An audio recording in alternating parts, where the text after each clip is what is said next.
Well, hello again. It is May 28th, and we're in 1 Kings, chapter 5:1 through chapter 6:38. And here we will read, Now Hiram, king of Tyre, sent his servants to Solomon, when he heard that they had anointed him king in place of his father, for Hiram had always been a friend of David. Then Solomon sent word to Hiram, saying, You know that David my father was unable to build a house for the name of the Lord his God because of the wars which surrounded him until the Lord put them under the soles of his feet. But now the Lord my God has given me rest on every side. There is neither adversary nor misfortune.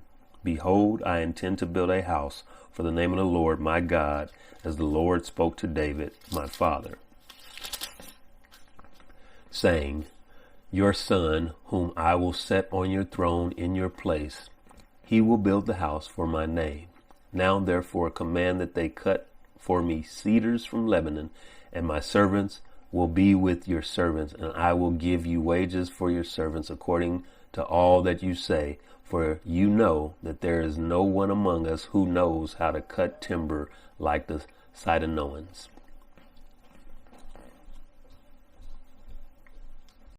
When Hiram heard the words of Solomon, he rejoiced greatly and said, Blessed be the Lord today, who has given to David a wise son over this great people. So Hiram sent word to Solomon, saying, I have heard the message which you have sent me. I will do what you desire concerning the cedar and cypress timber. My servants will bring them down from Lebanon to the sea, and I will make them into rafts to go by sea to the place where you direct me, and I will have them broken up there, and you shall carry them away. Then you shall accomplish my desire by giving food to my household. So Hiram gave Solomon as much as he desired of the cedar and cypress tree timber. Solomon then gave Hiram 20,000 cores of wheat as food for his household, and 20 cores of beaten oil. Thus Solomon would give Hiram year by year. The Lord gave wisdom to Solomon, just as he promised him, and there was peace between Hiram and Solomon, and the two of them made a covenant. Now King Solomon levied forced laborers from all Israel, and the forced laborers numbered 30,000 men. He sent them to Lebanon, 10,000 a month in relays. They were in Lebanon a month and 2 months at home, and Adoniram was over the forced labor. Now Solomon had 70,000 transporters and 80,000 hewers of stone in the mountains, besides Solomon's 3,300 chief deputies who were over the project and who ruled over the people who were doing the work. Then the king commanded, and they quarried great stones, costly stones, to lay the foundations of the house with cut stones. So Solomon's builders and Hiram's builders and the Gebalites cut them and prepared the timber and the stones to build the house. Now it came about in the 480 year after the sons of Israel came out of the land of Egypt, in the 4th year of Solomon's reign over Israel, in the month of Ziv, which is the 2nd month, that he began to build the house of the Lord. So just notice that this is the 480th year since they had been taken up out of the land of Egypt, to the point where we got to Solomon and the building of the house of the Lord. So, we covered a lot through these books. There's a lot of years. You just don't necessarily realize it, but just, relate to that in the history that God has given us, just to keep things in perspective of how the Bible works. And then it continues, As for the house which King Solomon built for the Lord, its length was 60 cubits, and its width 20 cubits, and its height 30 cubits. The porch in front of the nave of the house was 20 cubits in length, corresponding to the width of the house, and in its depth along the front of the house was 10 cubits. Also for the house he made windows with artistic frames. Against the wall of the house he built stories encompassing the walls of the house around both the nave and the inner sanctuary. Thus he made side chambers all around. The lowest story was 5 cubits wide, and the middle was 6 cubits wide, and the third was 7 cubits wide. For on the outside he made offsets in the wall of the house all around, in order that the beams would not be inserted in the walls of the house. The house, while it was being built, was built of stone prepared at the quarry, and there was neither hammer nor axe nor an iron tool heard in the house while it was being built. The doorway of the lowest side chamber was on the right side of the house, and they would go up by winding stairs to the middle story, and from the middle to the third. So he built the house and finished it, and he covered the house with beams and planks of cedar. He also built the stories against the whole house, each 5 cubits high, and they were fastened to the house with timbers of cedar. Now the word of the Lord came to Solomon, saying, concerning this house which you are building, if you will walk in my statutes and execute my ordinances and keep all my commandments by walking in them, then I will carry out my word with you, which I have spoken to David your father. I will dwell among the sons of Israel and will not forsake my people Israel. So Solomon built the house and finished it. Then he built the walls of the house on the inside with boards of cedar. From the floor of the house to the ceiling he overlaid the walls on the inside with wood, and he overlaid the floor of the house with boards of cypress. He built 20 cubits on the rear part of the house with boards of cedar from the floor to the ceiling. He built them for it on the inside as an inner sanctuary, even as the most holy place.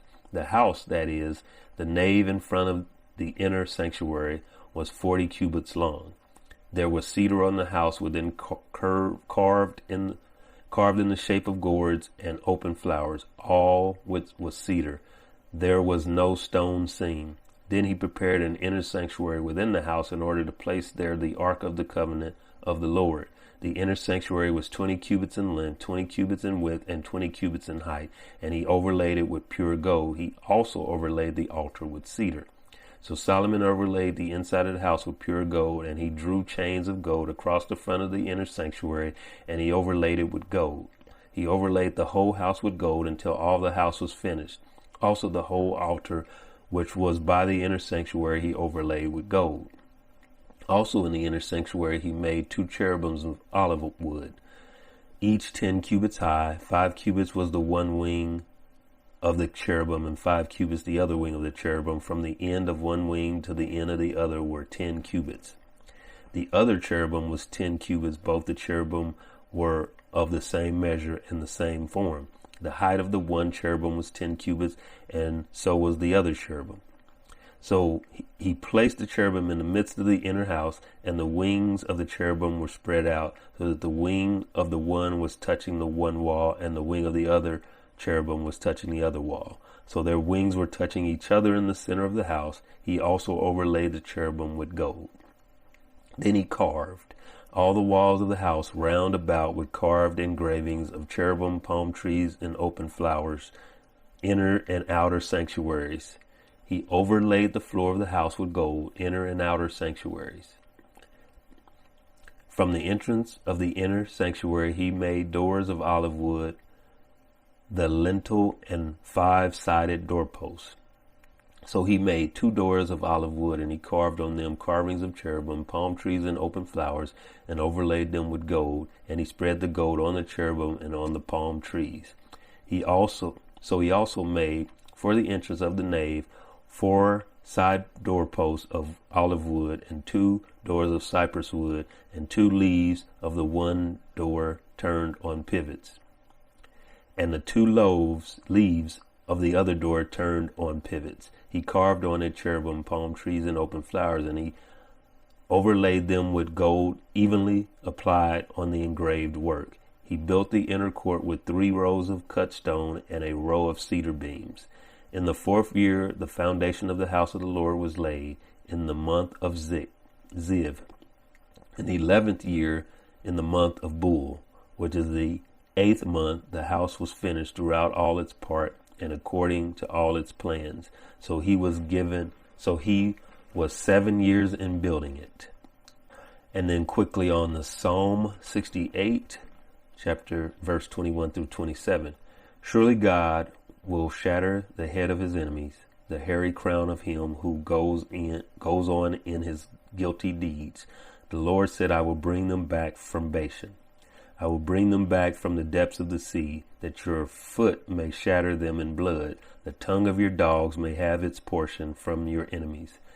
They have seen your procession, O God, the procession of my God, my King, into the sanctuary. The singers went on, the musicians went after them in the midst of the maidens beating tambourines. Bless God in the congregation, even the Lord who are of the fountain of Israel.